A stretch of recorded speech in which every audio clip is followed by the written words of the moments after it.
ঈদ মোবারক মামা। বন্ধু ওই বেটা বডি ঈদ মোবারক পর আগে কত তুই পাস করছিস না ফেল করছিস?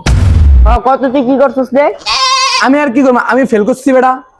মামা ফেল করছিস আর কি কম মামা, আমরাও তো ফেল করছি। কি আর করবি বেটা? বেটা সারে বেটা পড়ায় বেটা পিতা পুত্রের অঙ্ক বেটা আইসে হলো কোন বেড়ি মুড়ি কি আম সাম এগুলো এগুলা দিয়ে আয় বেটা যে পড়ান যায় বেটা। আমারে বেটা হাতির গল্প পড়তে কইছে আর দিছে বেটা পরীক্ষাতে ক্যাঙ্গারুর গল্প। তাহলে আমি পাস করবো কেমনে আমারে ক? সারে কইছে বেটা বনের রাজা হইছে বাঘ, আমি বাঘই লেখছি, উত্তরে পড়ছে বেটা টাইগার। আর আমার কোনো দোষ আছে? ওই বেটা আমি বেটা হাতির রচনা পড়ছি বেটা, ইয়াতে আইসে বেটা গরুর রচনা বেটা, এটা হয় বেটা? ওই ইমন, গরু রচনায় কি কি লেখছো? দুধ দুটা। আরে না বেটা এডিলেই না, লিখছি হলো এই গরুর বিচি দুইটা, পরে হলো এই গরুর একটা ল্যাঞ্জা, পরে হলো গরুর পাছা একটা, লিখছি বেটা সারে বেটা কাইটা দিছে।